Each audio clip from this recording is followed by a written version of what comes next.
बिस्मिल्लाहिर्रहमानिर्रहीम, अस्सलाम वालेकुम। इक़्तिदार बचाने के लिए बहुत ही ख़तरनाक खेल खेला जा रहा है। किस किस बात पर सर पकड़ेंगे। हुकूमत को नज़र आ रहा है कि अब उनका इक़्तिदार नहीं बच सकता अगर जजेस ने इंसाफ पर मबनी फैसले दे दिए, अगर आज़ाद जजेस ने आज़ाद फैसले आइन और कानून के मुताबिक दे दिए तो हुकूमत की छुट्टी हो जाएगी। अब हुकूमत इसलिए अपना इक़्तिदार बचाने के लिए और इनके साथ जो इनके लोग हैं वो अपने आप को बचाने के लिए किसी भी हद तक जाने को तैयार हैं। अब जजेस को धमकाने से भी बात आगे निकल गई है। आप ये देखिए कि chief justice Lahore high court justice Shahzad Malik Khan साहब ने जाते हुए, यानी उनको सुप्रीम कोर्ट किस तरह से ले जाया गया वो भी आपके सामने है। हुकूमत ने किस तरह एन वक्त पर जनाब मीटिंग बुलवाई, सारा कुछ किस तरह किया गया और उनको हाई कोर्ट से सुप्रीम कोर्ट लेकर गए, जबकि मेजॉरिटी जजेस की नहीं चाहती थी। वो समझते थे एक स्ट्रॉन्ग एडमिनिस्ट्रेटर होना चाहिए, वरना पंजाब ने पाकिस्तान के सबसे बड़े सूबे में इंसाफ नहीं होगा, पूरे मुल्क से तबाही हो रही है इंसाफ की। तो वो चाहते थे कि ऐसा जज हो जो डट सके, खड़ा रह सके, कमजोर ना हो। लेकिन उनको सुप्रीम कोर्ट बुलाया गया ताकि चीजें मैनेज की जा सके। लेकिन आने से पहले उन्होंने जो अपना आखिरी फैसला सुनाया है, अपना आखिरी फैसला लिखा है, जो कुछ उसमें कहा गया है, पैरा नंबर 8, साकिब बशीर साहब सीनियर सहाफी हैं, कोर्ट रिपोर्टिंग का बड़ा नाम है और कोर्ट रिपोर्टर्स एसोसिएशन की सरबराही कर चुके हैं। उन्होंने बाकायदा एक्सपर्ट पोस्ट किया है, ट्वीट किया है और इसीलिए तो यहां ट्विटर बंद है कि इस तरह के हकाइक सामने आ सके। पैरा नंबर 8 में आपके सामने पढ़ दूंगा और उसमें आप देखिएगा कि क्या होशरुबा इंकशाफात हैं कि जज अब्बास के असिस्टेंट के साथ क्या हुआ है, जिस पर वो कहते हैं जी सर पकड़ लें, यहां क्या इंसाफ मिलना है, यहां तो जजों को इंसाफ नहीं मिल रहा। और हुकूमत को अंदाजा है कि हमारा खेल खराब हो रहा है, लिहाजा उन्होंने ठान लिया है कि हमें हर सूरत 2 तिहाई अक्सरियत चाहिए। मखसूस नशिस्तों वाला केस अहमियत इख्तियार कर गया है। हुकूमत का प्लान यह है कि 2 तिहाई अक्सरियत के जरिए हम एक सियासी रिश्वत भी देंगे जजेस को कि 2 साल को आपको एक्सटेंशन मिल रही है। इसके साथ इख्तियार भी लेंगे कि किसी भी जज को कहीं भी भेजा जा सकता है। यानी इस्लामाबाद हाईकोर्ट का जज है और वो इंसाफ कर रहा है तो उसको उठाओ। ये 6 जजेस जो है जिन्होंने खत लिखा, इनमें जो इत्तेफाक नजर आ रहा है, जो डट गए हैं, इनको तोड़ना है। तो किसी को बलूचिस्तान लगा दो, किसी को कहीं लगा दो, किसी को कहीं लगा दो। ये इस तरह का इख्तियार अब चाह रहे हैं। जो जज लगेगा कि जनाब वो आड़े आ रहा है, वो हमारी नहीं मान रहा, वो मैनेज नहीं हो रहा, उसको उठाओ और फिर किसी और जगह फेंक दो ताकि सारी चीजें मैनेज कर सकें। बिल्कुल इस तरह कि जिस तरह आप पुलिस को देखते हैं, पुलिस का महकमा बर्बाद कर दिया गया। उनको पता है कि जनाब हमने इनको सर्व करना है, उसके लिए हमें कानून आइन पामाल करना पड़े, इंसानी हुकूक पामाल करने पड़े, जुल्म करना पड़े, कुछ भी करें उससे फर्क नहीं पड़ता। हमें अच्छी पोस्टिंग चाहिए तो हमने इनकी गुलामी करनी है हुक्मरानों की। यही अब ये जजेस के साथ चाहते हैं। ये बड़ा खतरनाक प्लान है। लेकिन आप देखिए कि कुछ जज जो डट जाते हैं वो किस तरह के फैसले देते हैं। अच्छा, अब ये एक्सप्रेस ने खबर लगाई है, मैं आपके सामने पूरी खबर रख रहा हूं और एक्सप्रेस का अंग्रेजी अखबार है, उर्दू अखबार है, चैनल है। Chief justice Lahore high court Malik Shahzad Ahmad Khan ने ISI के ऑफिसर की जानिब से सरगोदा के जज को फोन करने से मुतालिक केस का महफूज फैसला सुना दिया। ये तो अभी मामला है, जो मुख्तसर फैसला आया है वो मैं आपके सामने रख रहा हूं। इसका पैरा 8 सुनिएगा कि उसमें लिखा क्या है। खुद साकिब बशीर साहब भी बताने से कासिर हैं, कह रहे हैं ये बस पढ़ लें आप, तो वो आपने जरूर जरूर जरूर सुनना है। मैं बस ये चंद जुमले और उसके बाद मैं आपको सुना रहा हूं para 8। Chief justice Malik Shahzad Ahmad Khan ने RPO Sargodha, regional officer CTD, DSP और SHO को तौहीन अदालत के शो कॉज नोटिस जारी कर दिए। अदालत ने 27 जून तक फरीकैन से वजाहत तलब करते हुए केस आइंदा समाअत के लिए जस्टिस शाहिद करीम की अदालत में मुकर्रर करने का हुक्म दे दिया। यानी एक और आजाद जज के सामने केस लगा दिया 27 जून को और तौहीन अदालत के नोटिस भी जारी कर दिए। किस किस को? ये chief justice Lahore high court ने सुप्रीम कोर्ट आने से पहले जो आखिरी फैसला सुनाया वो ये है। RPO Sargodha, regional officer CTD counter terrorism department, DSP और SHO को। अभी काउंटर टेररिज्म डिपार्टमेंट जिसका काम है दहशतगर्दी को रोकना, वो इंसदाद दहशतगर्दी के जज को धमकाने में सहूलतकारी कर रहे हैं। वो खुद दहशतगर्दी फैला रहे हैं और इसलिए जनाब जज साहब ने यह तहरीरी फैसला लिखा है। अब आप ये सुनिए, साकिब बशीर साहब लिखते हैं, अहम इंसदाद दहशतगर्दी अदालत सरगोदा के जज मोहम्मद अब्बास के खत के तनाजुर में लाहौर हाई कोर्ट में जेर समाअत तौहीन अदालत केस में चीफ जस्टिस के तहरीरी ऑर्डर के पैराग्राफ 8 में ATC सरगोदा के असिस्टेंट की खौफनाक कहानी सामने आई है। जरा पढ़ें, सर पकड़ें, पूरी कौम सर पकड़ ले ये सुनकर। ये मैं आपको सुनाने लगा हूं। इससे पहले कि मैं बात भूल जाऊं कि अब ये सारा मामला जो है, खत का मामला, ये सुप्रीम कोर्ट भी भेजने का जस्टिस मलिक शहजाद अहमद खान साहब ने कह दिया है। ओके जी, ये सुप्रीम कोर्ट में भेजा जाए ताकि काजी फाइज साहब भी देख लें, पढ़ लें कि किस तरह की मुदाखलत हो रही है जिस पर वो खामोश हैं। अब जनाब पैरा 8 है, इसमें क्या लिखा है, जज साहब ने क्या लिखा है। Chief justice Lahore high court का आखिरी फैसला बतौर चीफ जस्टिस मलिक शहजाद खान का पैरा 8 में लिखते हैं, it is further alarming to note that today, that is 13/6/2024, 13 June 2024, another special report has been sent to the registrar of this court by Mr. Muneeb Ahmed, assistant in anti-terrorism court, Sargodha.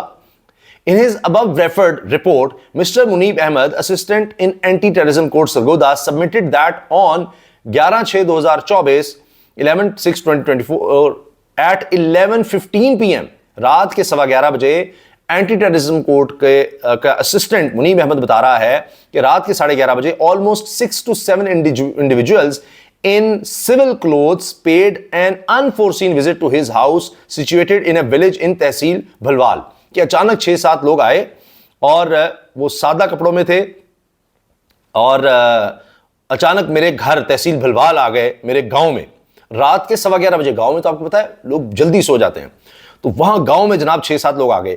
The said persons put questions to him about the recent judgments passed by learned special judge anti-terrorism court Sargodha in case FIR numbers 348 /2023 and 355/2023, both registered at police station City Mianwali, कि city Mianwali में जो दर्ज हुए मुकदमात उनकी judgement के हवाले से जज के बारे में मुझसे पूछने लग गए कि इनके बारे में मुझे बताओ, हमें बताओ। 6-7 लोग थे। Thereafter, one of the said persons took out 4 copy forms of the above mentioned FIRs and he, Muneeb Ahmed's assistant, was forced to write a report at the backside of the said forms, which report he reproduced in his special report and the same reads as under. उन्होंने कहा जी उससे जबरदस्ती sign करवाए गए और उन reports के पीछे 4 कॉपीज थी, उनके पीछे साइन करवाया गया और उसमें क्या लिखा था सुनिए। मुकदमा नंबर 348/2023 और मुकदमा नंबर 355/2023 थाना सिटी मियांवाली में मोरखा 10/6/2024 को इंग्लिश और उर्दू में कोई तफसीली फैसला जारी ना किया गया है और ना ही इस बाबत अदालत में कोई रिकॉर्ड मौजूद है, यानी केस ही उड़ा दे। आगे जज साहब लिखते हैं, he added that he wrote the above report under great distress and fear, कि उसने ये रिपोर्ट बड़े दबाव में, बड़े खौफ में ये लिखी। He further submitted that the above incident caused great distress and fear to his family, especially his children. वो कहते हैं कि इसकी वजह से उसके खानदान में उसको खुद बहुत ज़्यादा तकलीफ हुई, बहुत ज़्यादा खौफ का शिकार हुए, ख़ास तौर पे उसके बच्चे। तो ये हुआ है जनाब एक एंटी टेररिज्म कोर्ट के असिस्टेंट के साथ, वो कितना टेरराइज हुआ है ये सारा कुछ बताया है। तो ये जनाब इस वक्त हालात हैं, ये सब कुछ कहा जा रहा है और ये लिख दिया गया है फैसले में।